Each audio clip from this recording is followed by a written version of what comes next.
الحمد لله نحمده ونستعينه ونستغفره ونعوذ بالله من شرور أنفسنا ومن سيئات أعمالنا.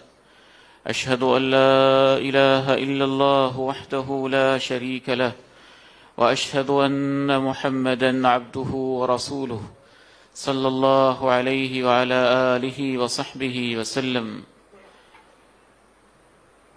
اللهم صل على محمد وعلى آل محمد كما صليت على إبراهيم وعلى آل إبراهيم إنك حميد مجيد.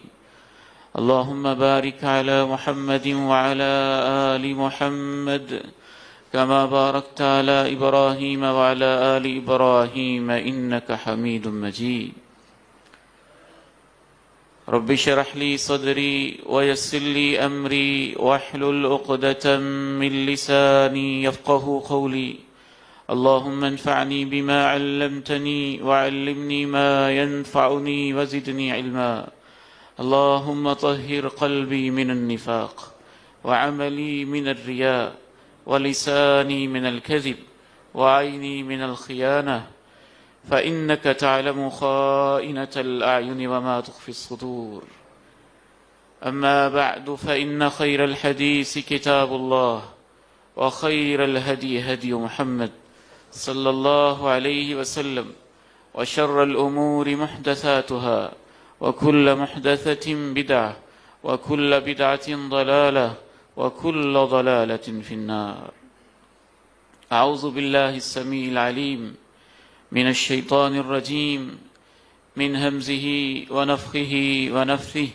بسم الله الرحمن الرحيم. وَلَنَبْلُوَنَّكُمْ بِشَيْءٍ مِّنَ الْخَوْفِ وَالْجُوعِ وَنَقْصٍ مِّنَ الْأَمْوَالِ وَالْأَنفُسِ وَالثَّمَرَاتِ وَبَشِّرِ الصَّابِرِينَ الَّذِينَ إِذَا أَصَابَتْهُم مُّصِيبَةٌ قَالُوا إِنَّا لِلَّهِ وَإِنَّا إِلَيْهِ رَاجِعُونَ. أُولَئِكَ عَلَيْهِمْ صَلَوَاتٌ مِّن رَّبِّهِمْ وَرَحْمَةٌ وَأُولَئِكَ هُمُ الْمُهْتَدُونَ.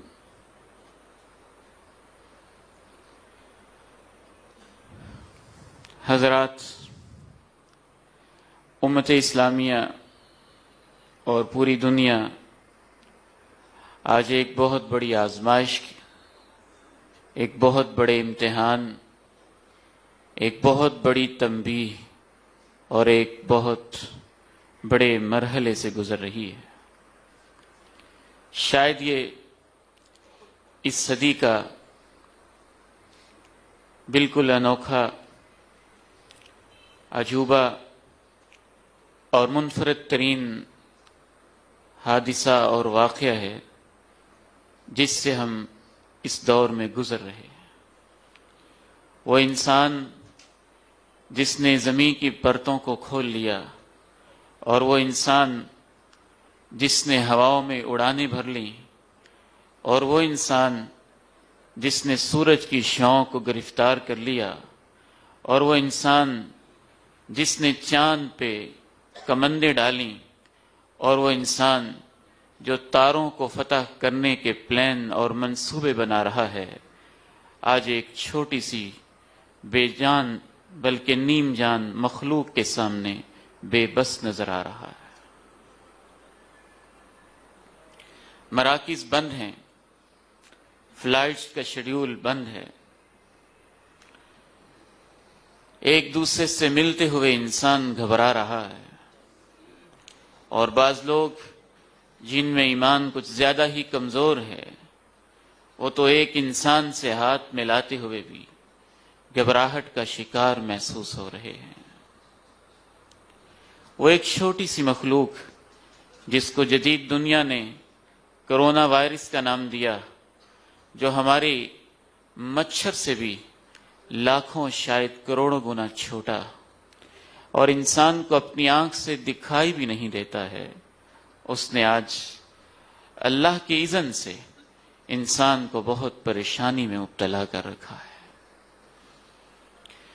اس ماحول کے اندر مختلف تجزیے ہیں، مختلف تبصرے ہیں، طرح طرح کی افواہیں ہیں. کوئی اسے عذاب کہتا ہے، کوئی اسے امتحان کہتا ہے، کوئی اسے آزمائش کہتا ہے، کوئی اسے سازش کہتا ہے، کوئی اسے پلاننگ کہتا ہے، کوئی اسے پری پلانڈ بایولوجیکل وار کہتا ہے، بایولوجیکل ویپن کہتا ہے، حیاتیاتی جنگ کہتا ہے، کوئی اسے سپر پاوروں کی آپس میں کشمکش قرار دیتا ہے۔ جتنے منہ اتنی باتیں ہیں، پھر افواہیں ہیں طرح طرح کی جو آج کے اس سوشل میڈیا کے دور میں پھیلائی جا رہی ہیں۔ میں خطبہ پڑھ رہا تھا تو کئی دفعہ ہم جو روزانہ چیز پڑھتے ہیں اس طرف بات ذہن نہیں جاتا جس طرف کبھی کبھی اس منبر پہ کھڑے ہو کے جانا شروع ہو جاتا ہے۔ یہ اللہ کی طرف سے بعض دفعہ الہام کی کیفیت ہوتی ہے، یا فرشتہ اللہ کے حکم سے کوئی خیال دل میں ڈال رہا ہوتا ہے۔ ہم ہر جمعے ہی یہ کہتے ہیں، اما بعد فإن خیر الحدیث کتاب اللہ، سب سے اچھی بات اللہ کی بات ہے۔ آج اس پس منظر میں مجھے خیال آ رہا تھا، سوشل میڈیا پہ کوئی جو بھی کہتا رہے، سب سے اچھی بات اللہ کی بات ہے۔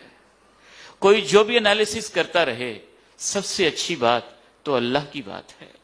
کوئی جو بھی تجزیہ کرتا رہے، سب سے اچھی بات تو اللہ کی بات ہے۔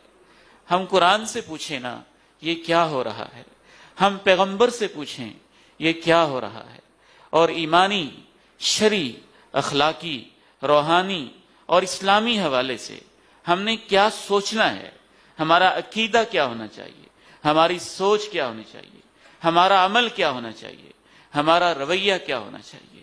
اے اللہ، تو نے ہمیں کتنا پیارا دین دیا ہے، کتنی عظیم کتاب دی ہے، کتنا عظیم پیغمبر دیا ہے، کیسی عظیم تعلیمات دی ہیں۔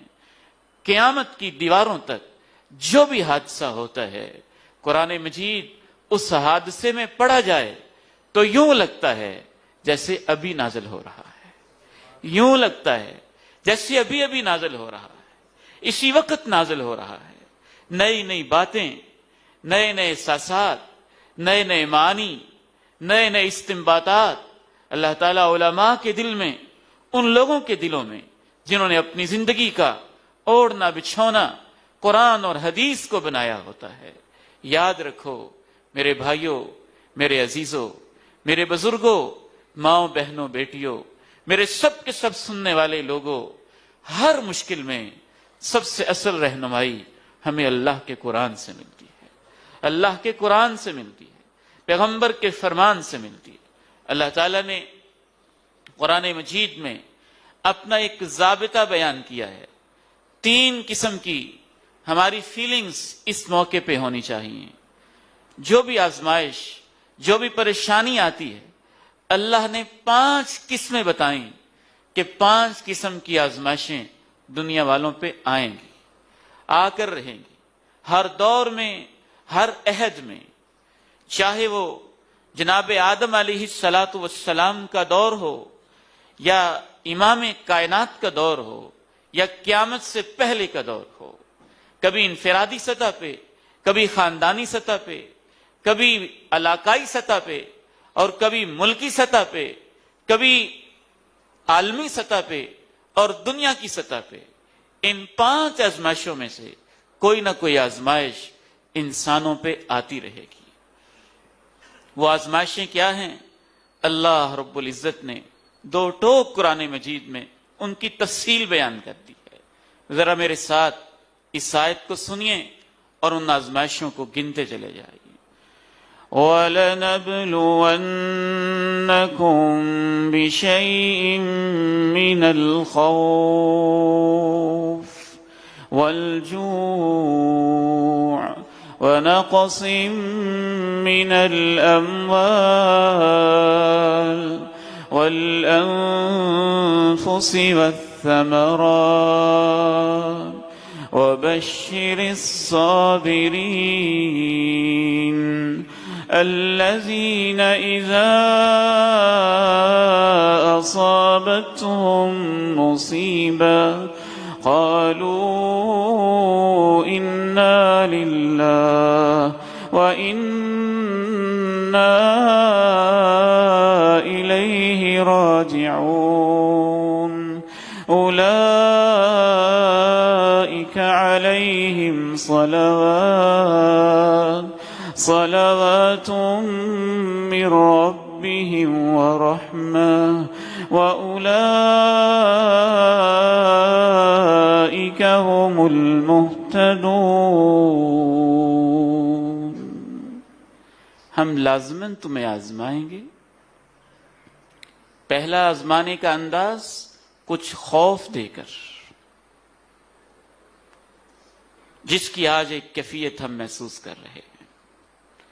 وہ دشمن کا خوف ہو سکتا ہے، وہ بیماری کا خوف ہو سکتا ہے، کسی اور چیز کا خوف ہو سکتا ہے.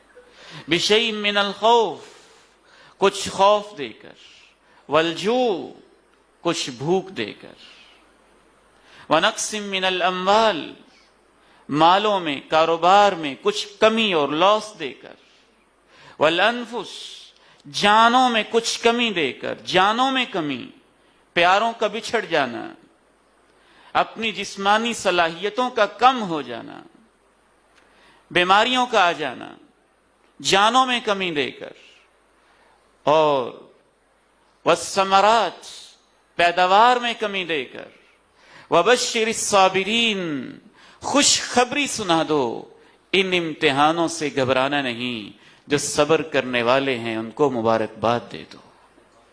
کیا اللہ کا قرآن ہے، کیسے حوصلے بڑھاتا ہے، کیسی باتیں سکھاتا ہے. الذین اذا اصابتہم مصیبہ، جب ان پہ کوئی مصیبت آتی ہے تو وہ گھبراتے نہیں ہیں، پریشان، اضطرابات اور افراتفری، نفسا نفسی کا ماحول پیدا کرنے کی بجائے اپنے اندر صبر، حوصلہ، ہمت، استقامت اور اس آزمائش، امتحان سے جنگ لڑنے کا فیصلہ کر لیتے ہیں اور دل میں کہتے ہیں انا للہ و انا الیہ راجعون. اللہ، ہمارا تو سب کچھ تیرا ہی ہے اور ہم بھی تیرے ہیں. کچھ چلا گیا تو کیا، ہم تو سارے ہی تیری طرف چلے جانے والے ہیں. اولئک علیہم صلوات من ربہم ورحمہ، جن کا یہ انداز ہوگا، جن کا یہ عقیدہ ہوگا، جن کا یہ نظریہ ہوگا، جو امتحانوں میں اپنے لب کے اوپر یہ الفاظ کہیں گے. امام ابن کثیر رحمہ اللہ تعالی لکھتے ہیں صبر کے لیے سابقہ امتوں کو اللہ نے بڑے وظیفے بتائے، لیکن انا للہ والا وظیفہ اللہ نے صرف اپنے آخری نبی کی آخری امت کو دیا ہے. انا للہ و انا الیہ راجعون اولئک علیہم صلوات من ربہم. یہی وہ لوگ ہیں، یہی وہ لوگ ہیں، ان پہ وہ رحمتیں آئیں گی امتحانوں کے گزرنے کے بعد جو نبیوں پہ رحمتیں نازل ہوتی ہیں، وہ صبر کرنے والوں پہ آئیں گی. ورحمہ، عام رحمتیں بھی ہوں گی. وَأُولَئِكَ هُمُ الْمُهْتَدُونَ، 3 انعام بتائے. نبیوں والی رحمتیں صبر کرنے والوں پہ آئیں گی، ایمان والی رحمتیں صبر کرنے والوں پہ آئیں گی، خاص رحمتیں صبر کرنے والوں پہ آئیں گی، عام رحمتیں صبر کرنے والوں پہ آئیں گی. وَأُولَئِكَ هُمُ الْمُهْتَدُونَ. دنیا کو سمجھ نہیں آ رہی ہوگی کیا کرنا ہے، اللہ کہتے ہیں صبر کرنے والوں کو میں بتاؤں گا کیا کرنا ہے. اولئک هم المہتدون، ان کو گائیڈ لائن اللہ کی طرف سے ملے گی، آسمانوں کی طرف سے ملے گی، قرآن کی شکل میں ملے گی، حدیث کی شکل میں ملے گی. میرے محترم بھائیوں، ہمیں دکھ تو بہت ساری چیزوں کا ہے.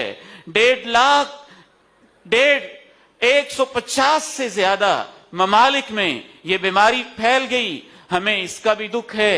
10,000 کے قریب انسانی جانیں دنیا سے چلی گئیں، ہمیں یقیناً اس کا بھی دکھ ہے. 2 لاکھ انسان بیمار ہو گئے، ہمیں اس کا بھی دکھ ہے.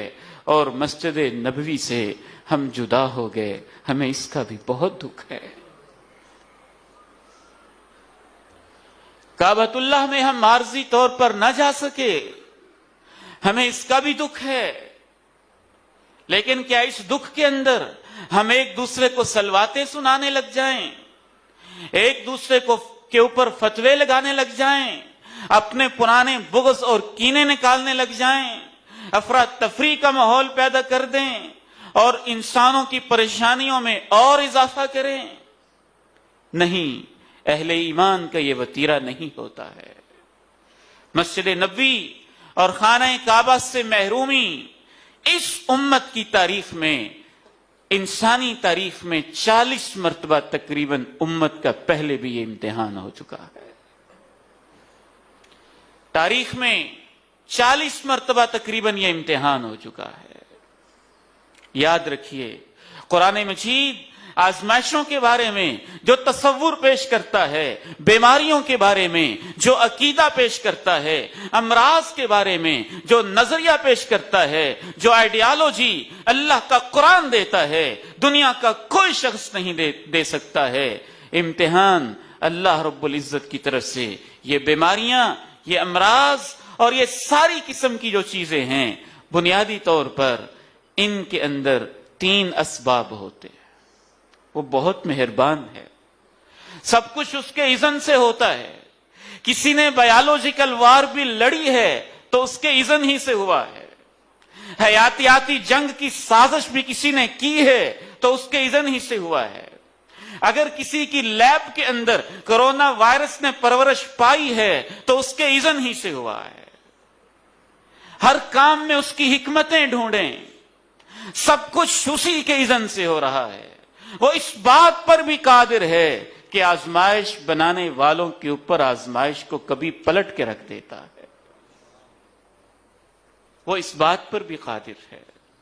اس کی سب سے پہلی حکمت، ہر پریشانی کے اندر اہل ایمان کے لیے جو بھی پریشانی آتی ہے اس میں حکمت ہوتی ہے۔ اہل ایمان کے لیے وہ پریشانی ایک امتحان اور ایک آزمائش ہوتی ہے۔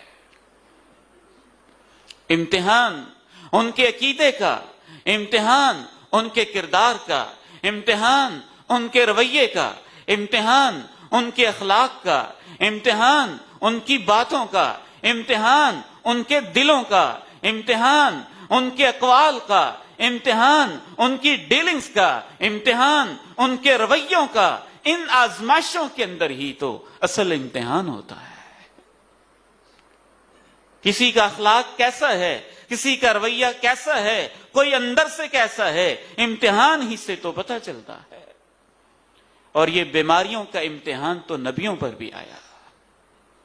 امام ابن قیم الجوزیہ رحمہ اللہ تعالی ارشاد فرماتے ہیں کہ کچھ امتحان ایسے ہوتے ہیں جب تک وہ امتحان ہوتا نہیں ہے، جنت میں ایسے درجے ہوتے ہیں کہ وہ درجہ انسان کو مل ہی نہیں سکتا ہے۔ میں اگر سادہ مثال سے سمجھاؤں، جب تک ایف اے کا امتحان نہیں دیں گے تو یہ سرٹیفکیٹ نہیں ملے گا، اور اس کے بعد بی اے کی ڈگری لینے کے لیے وہ امتحان دینا پڑے گا، اور بی ایس کی ڈگری دینے کے لیے وہ امتحان دینا پڑے گا، اور ایم ایس کی ڈگری کے لیے وہ امتحان دینا پڑے گا، اور پی ایچ ڈی کی ڈگری کے لیے وہ امتحان دینا پڑے گا، اور ایم فل کی ڈگری کے لیے وہ امتحان دینا پڑے گا۔ بڑے بیوقوف ہیں وہ لوگ جو ان امتحانوں میں اللہ کی ناقدری کرتے ہیں۔ نہیں، اہل ایمان کے لیے یہ امتحان اور ان کے اندر تکلیفیں ویسی ہی ہوتی ہیں جیسے ایک ماں یا ایک باپ اپنے بیٹے کو 9th اور 10th کے امتحان کے لیے رات کے 11 بجے اٹھا دیتا ہے۔ بیٹا جاگو، تو نے تو ترقی کرنی ہے، بیٹا اٹھو، تو نے تو بڑی ڈگریاں لینی ہیں، بیٹا اٹھ جاؤ، تو نے تو بڑے اونچے عہدے لینے ہیں، کمپٹیشن میں جانا ہے، مقابلے میں جانا ہے، اونچے مقام پہ پہنچنا ہے۔ امام ابن قیم فرماتے ہیں جب تک یہ امتحان نہیں ہوتا جنت کی وہ ڈگریاں ملتی ہی نہیں ہیں۔ اس لیے یہ امتحان انبیاء پر بھی آتے ہیں، صحابہ پر بھی آتے ہیں، اولیاء پر بھی آتے ہیں، شہداء پر بھی آتے ہیں، صالحین پر بھی آتے ہیں۔ جناب آدم پہ امتحان آیا تو جنت سے نکالا گیا، جنت سے نکالے گئے تو پھر ان کو ڈگری ملی۔ اصطفاہ اللہ نے ان کو اپنا صفی بنا لیا۔ جناب ابراہیم پہ امتحان آیا، گھر سے نکالے گئے، باپ کی سلواتیں سنی، آگ میں ڈالے گئے، پوری دنیا کے ساتھ مقابلہ کرنا پڑا، خلیل اللہ کی ڈگری مل گئی۔ امام کائنات پہ مکی اور مدنی دور میں کیا کیا امتحان نہیں آئے، جب وہ سب امتحانوں میں کامیاب ہوئے تو سید الانبیاء بنے۔ یہ امتحان ہوتے ہیں۔ اہل ایمان کے لیے یہ امتحان ہوتے ہیں، یہ آزمائش ہوتے ہیں۔ جنت کے بلند درجات دینے کے لیے اللہ کے پیارے نبی علیہ الصلوۃ والسلام ارشاد فرماتے ہیں کل قیامت کے دن جب بیمار رہنے والے انسانوں کو درجات دیے جائیں گے تو جو بیمار نہیں ہوئے تھے ان کے درجات کو دیکھ کے خواہش کریں گے اللہ کاش یہ درجے ہمیں مل جاتے اور دنیا میں ہمارے جسم کینچی سے کاٹ دیے جاتے، یہ درجے ہمیں مل جاتے، یہ مقام ہمیں مل جاتے۔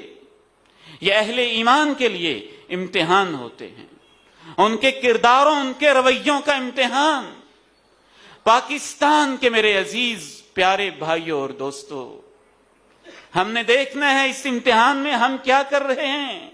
اگر آپ اہل ایمان ہیں تو اس امتحان کے اندر آپ اٹھیں، آپ بیدار ہو جائیں اور یہ سوچیں کہ کتنے لوگ ہیں جو اس وائرس کے اندر اور اس عالمگیر آزمائش کے اندر مبتلا ہونے کے بعد اپنی روزی روٹی سے محروم ہو گئے اور ان کے بچے بھوکے سو رہے ہیں، ان کی مزدوریاں ختم ہو گئیں، ان کے کاروبار بند ہو گئے، وہ طرح طرح کے لاسز، نقصانوں کا شکار ہو گئے۔ اس امتحان کے اندر کمینہ صفت جو لوگ ہوتے ہیں وہ اپنے مفادات کا سوچتے ہیں، جو اہل ایمان ہوتے ہیں وہ یہ سوچتے ہیں ہم انسانیت کی کیا خدمت کر سکتے ہیں۔ سونا بھٹی میں ڈالے بغیر کیا سونا بن جائے گا؟ کیا وہ زیور بن جائے گا؟ کیا وہ ہار کانٹا بن جائے گا؟ نہیں، اسے گزرنا ہی پڑے گا، اس مرحلے سے گزرنا ہی پڑے گا۔ آپ نہیں جانتے ان امتحانوں کے اندر کئی لوگ تو اللہ کے اتنے قریب ہو جاتے ہیں، جنت کے درجات ان کو ایسے ایسے مل جاتے ہیں۔ جناب ایوب علیہ الصلوۃ والسلام کا اللہ رب العزت نے یہ امتحان لیا اور یہ ضابطہ اللہ نے اس کانٹیکسٹ میں قرآن مجید میں بیان کیا، کل نفس ذائقۃ الموت، مرنا تو ہر ایک میں ہے، امتحان ہو تو پھر بھی، نہ ہو تو پھر بھی، وَنَبْلُوكُمْ بِالشَّرِّ وَالْخَيْرِ فتنہ، دکھ اور سکھ دے کے ہم تمہارا امتحان لے کے تمہیں پرکھ رہے ہوتے ہیں۔ وَإِلَيْنَا تُرْجَعُونَ، یاد رکھو تم واپس تو ہماری طرف آؤ گے۔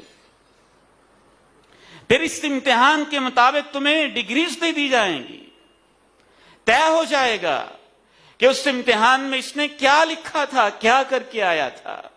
جناب ایوب علیہ الصلوۃ والسلام کا یہ امتحان ہوتا ہے اور کبھی یہ امتحان بڑا طویل ہو جاتا ہے، کئی سالوں تک محیط ہوتا ہے، بچے بھی جدا ہو جاتے ہیں، کاروبار بھی ختم ہو جاتا ہے، سینکڑوں مویشی تھے وہ بھی چلے جاتے ہیں، ایک ایوب ہیں اور ان کا صبر ہے اور ڈگری ملتی ہے، نعم العبد انہ اواب۔ ایوب کتنا ہی اچھا انسان تھا، ایوب کتنا صابر تھا، وہ کتنا میری طرف پلٹ پلٹ کے مجھ سے مانگنے والا تھا۔ جب امتحان میں کامیاب ہو گئے تو اللہ رب العزت نے دنیا میں یہ انعام دیا کہ جو کچھ پہلے تھا اس سے 2 گنا واپس بھی کر دیا، 2 گنا واپس بھی کر دیا۔ گھبرانا نہیں، پریشان نہیں ہونا، یہ امتحان ہوتے ہیں۔ کوئی امتحان 3 گھنٹے کا ہوتا ہے، کوئی 1 ہفتے کا ہوتا ہے، کوئی 1 سال کا ہوتا ہے، کوئی چند مہینوں کا ہوتا ہے۔ جیسی ڈگری ویسا امتحان، لیکن امتحان گزر جاتا ہے۔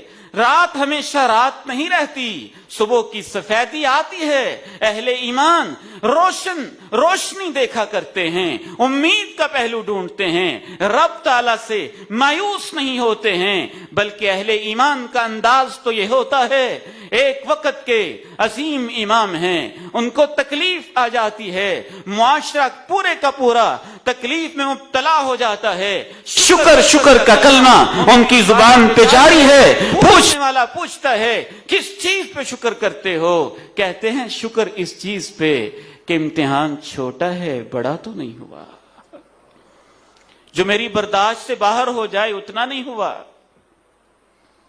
شکر اس چیز پہ کہ اس امتحان میں میں اللہ کا شکر ادا کر رہا ہوں اور انا للہ کہہ رہا ہوں، اس پہ مجھے اجر ملے گا۔ اور شکر اس چیز پہ کہ امتحان میری دنیا کا نقصان کر رہا ہے، میری آخرت، میرا ایمان تو سلامت ہے نا، میری آخرت، میرا ایمان تو سلامت ہے نا۔ دنیا تو چھوٹی سی ہے، گزرنی ہے سو گزر جائے گی۔ اہل ایمان کا انداز یہ ہوتا ہے، یہ وبائی بیماری تو کوئی مسئلہ ہی نہیں۔ جن وبائی بیماریوں کا امتحان صحابہ نے دیا وہ تو ہم سوچتے ہیں تو رونگٹے کھڑے ہو جاتے ہیں۔ اس بیماری کو، اس پینڈیمک کو یا ایپیڈیمک کو طاعون کہا جاتا تھا، پھیل جاتی تھی۔ ایسی بیماری جسم کے اندر نرم جگہوں کے اوپر پھوڑے پھنسیاں نکلتی، پورا جسم کی نرم جگہ بھر جاتا، پھر پیپ بہتی، پھر کبھی جسم سیاہ ہو جاتا، کبھی سبز، کبھی نیلا پیلا پڑ جاتا، اور تکلیف بہتے بہتے اسی تکلیف کے اندر انسان آخرت کی طرف سدھار جاتا۔ حضرت عمر فاروق کا دور ہے اور یہ امتحان شروع ہو گیا ہے۔ شام، یہی جو آج کل اٹلی بھی متاثر ہے، اس دور میں اس پورے علاقے کو شام کا علاقہ کہا جاتا تھا۔ یہی شام کا علاقہ ہے، اور جناب عمر فاروق کا دور ہے، 18 ہجری ہے۔ صحیح بخاری میں کچھ اس کی وضاحت، تاریخ میں مزید وضاحت آتی ہے۔ طاعون کی بیماری پھیلتی ہے تو 18 ہجری کے اندر 25,000 جانیں اللہ کے سپرد ہو جاتی ہیں۔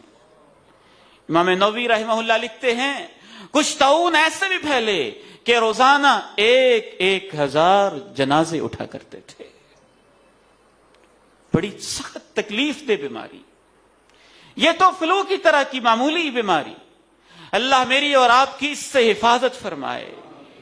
بیماریوں کو نہ ہم چاہتے ہیں نہ اس کی تمنا، بلکہ اس سے عافیت، حفاظت کی دعا کرنی چاہیے، لیکن آزمائش آ جائے تو پھر اہل ایمان کی طرح صبر کا دامن تھامنا چاہیے، صبر کا دامن تھامنا چاہیے۔ جناب عمر فاروق رضی اللہ تعالی عنہ شام کے علاقے میں جا رہے ہیں اور وہاں پہ جہاد جاری ہے، جہاد جاری ہے۔ جناب ابو عبیدہ ابن الجراح سالار قافلہ ہیں، چیف کمانڈر ہیں، وہ بھی اسی علاقے میں ہیں جہاں یہ وبا پھیل چکی ہے۔ سیدنا عمر فاروق جائزہ لینے کے لیے وہاں پہنچے ہیں، صحابہ سے مشورہ کرتے ہیں، مہاجرین سے جاؤں کہ نہ، انصار سے جاؤں کہ نہ۔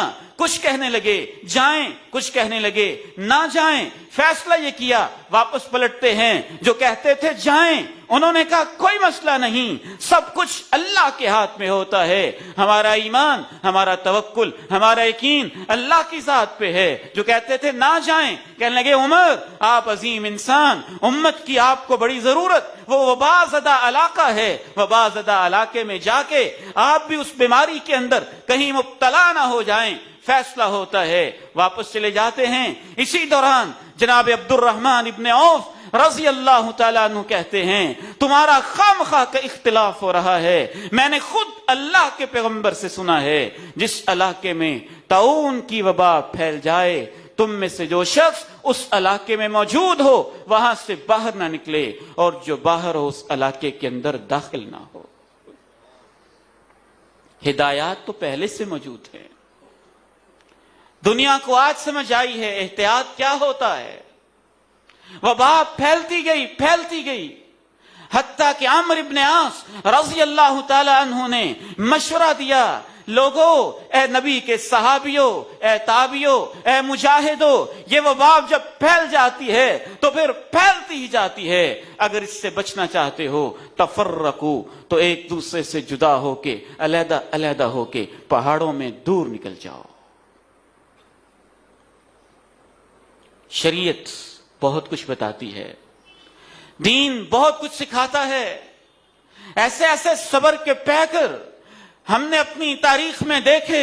جناب عمر سے رہا نہیں جاتا، کہتے ہیں میں واپس جا رہا ہوں، اور جناب ابو عبیدہ بن جراح کہتے ہیں عمر اللہ کی تقدیر سے بھاگ کے جا رہے ہو؟ جناب عمر کہتے ہیں اللہ کی تقدیر سے بھاگ کے اللہ کی تقدیر کی طرف ہی جا رہے ہیں۔ وہ بھی تقدیر، یہ بھی تقدیر، تم وبا زدہ علاقے میں، ہم دوسرے علاقے میں، وہ بھی تقدیر، یہ بھی تقدیر۔ ابو عبیدہ کسی اور نے کلمہ کہا ہوتا تو اور بات تھی، آپ مجھے یہ کیسے کلمہ کہہ رہے ہیں؟ ابو عبیدہ بتاؤ تو صحیح، اگر تم ایسی زمین پہ اپنے جانوروں کو لے جاؤ جہاں کچھ بنجر بیاباں پڑی ہو اور کچھ جو ہے سرسبز ہریالی والی ہو، تو اپنے جانوروں کو تم کہاں چراؤ گے؟ سبز ہریالی والی سرزمین میں وہاں چراؤ گے تو وہ بھی تقدیر ہے، بنجر زمین پہ لے کے جاؤ گے تو وہ بھی تقدیر ہے۔ گویا کہ وہ بتانا چاہتے تھے کہ تقدیر کے ساتھ تدبیر بھی ضروری ہے۔ ہماری غلط فہمیاں ہیں، ہم اپنی غلط فہمیوں کو، اپنی سستیوں کو تقدیر کا نام دیتے ہیں۔ آج بھی پوری دنیا اس پہ اتفاق کر چکی ہے۔ ظاہر ہے یہ ہمارا فیلڈ نہیں ہے، ڈاکٹرز پہ ہمیں اعتماد ہے، وہ ہماری قوم کے ڈاکٹر ہیں، ہمارے خیر خواہ ہیں، انہوں نے اپنی زندگیاں لگائی ہیں اس فیلڈ میں، انفیکشنز کو سمجھنے میں، بیکٹیریاز کو سمجھنے، وائرسز کو سمجھنے میں، ہمیں ان پہ اعتماد کرنا چاہیے۔ وہ سب کے سب اس بات پہ متفق ہیں کہ جب اس طرح کی وبا پھیل جائے تو گیدرنگ سے زیادہ پرہیز اور احتیاط کرنا چاہیے۔ تو ہمیں کرنا چاہیے، ہمیں کرنا چاہیے جیسا کہ صحابہ نے کیا، جیسا کہ پیغمبر نے تعلیم دی۔ جمعہ تو ایک فرض ہے، جمعہ تو ایک فرض ہے۔ بالخصوص یاد رکھیے عام کانفرنسز، دروس قرآن، شادی بیاہ، عام میل ملاقاتیں، ہمیں ان کو محدود کرنا چاہیے۔ جس حد تک ہم محدود کر سکتے ہیں ہمیں کرنا چاہیے۔ یہ احتیاط کا تقاضا ہے، یہ پرہیز کا تقاضا ہے، جس پہ اس دور کے سارے اسپیشلسٹ اتفاق کر چکے ہیں۔ تو ہمیں احتیاط کرنے میں کیا حرج؟ اللہ کے پیارے نبی علیہ الصلوۃ والسلام نے ارشاد فرمایا، فر من المجذوم فرارک من الاسد۔ اس دور کی دو بیماریاں بہت بدترین قسم کی وبائی بیماریاں تھیں۔ ایک بیماری طاعون کی بیماری تھی، دوسری بیماری کوڑ کی بیماری تھی۔ شکل ہی بدل جائے، جلد ہی بدل جائے، رنگ ہی بدل جائیں، کیسی خطرناک بیماریاں تھیں۔ اللہ کے پیغمبر نے کہا جو جزامی ہو، جزام یعنی کوڑ کا مریض ہو چکا ہو، اس سے ویسے بھاگا کرو جیسے تم شیر سے بھاگتے ہو۔ ہمارا یقین پیغمبر سے زیادہ ہو گیا ہے، ہمارا توکل صحابہ سے زیادہ ہو گیا ہے۔ احتیاط کرنے میں کیا حرج ہے؟ کوئی حرج نہیں، بلکہ کرنا چاہیے۔ لیکن دوسری طرف یہ بھی نہیں کہ ہم خوف کا ایسے شکار ہو جائیں، بالکل ہی ڈرنے لگ جائیں اور سہمے لینے لگ جائیں۔ ہمارا عقیدہ اتنا مضبوط ہونا چاہیے، لا ادوا ولا طیرہ۔ اللہ کے پیغمبر نے یہ بھی کہا کوئی بیماری اپنی مرضی سے کسی کو لگ نہیں سکتی ہے، تب لگتی ہے جب اللہ کا حکم ہوتا ہے۔ وہ ایک سادہ سا انسان تھا، صحابی، اس نے پوچھا اے اللہ کے پیارے نبی، آپ کہتے ہیں کوئی بیماری کسی کو نہیں لگتی، لیکن میرے اونٹ ہوتے ہیں، ان کو خارش ہوتی ہے، اور صحت مند اونٹ ان کے اندر چلے جائیں تو وہ بھی خارش زدہ ہو جاتے ہیں، یہ پھر کیسے ہوتا ہے؟ فرمایا اے میرے صحابی یہ بتاؤ جو سب سے پہلا اونٹ تھا اس کو خارش کہاں سے لگی تھی؟ اللہ کے حکم سے۔ احتیاط کرنا چاہیے، یہ ضروری ہے، یہ بھی آپ نے بتا دیا، اور ساتھ اپنے عقیدے کی فکر بھی بتا دی۔ عقیدہ یہ نہیں کہ ہم چھوٹے سے وائرس سے ڈرتے رہیں، اللہ سے خوف کھائیں، اللہ پہ توکل کریں، اللہ پہ یقین رکھیں۔ وہ چھوٹا سا وائرس ہے، عقیدہ یہ ہو پوری دنیا کی سازشیں بھی اکٹھی ہو جائیں، تکلیف اتنی ہی پہنچے گی جتنی اللہ نے مقدر میں لکھی ہوگی۔ لیکن احتیاط کریں، ضرور کریں۔ گویا یہ رویہ بھی درست نہیں کہ ہم کہیں جی کوئی مسئلہ نہیں ہے۔ کیوں مسئلہ نہیں ہے؟ کیوں مسئلہ نہیں ہے؟ پوری دنیا پریشان ہے، 10,000 انسانی جانیں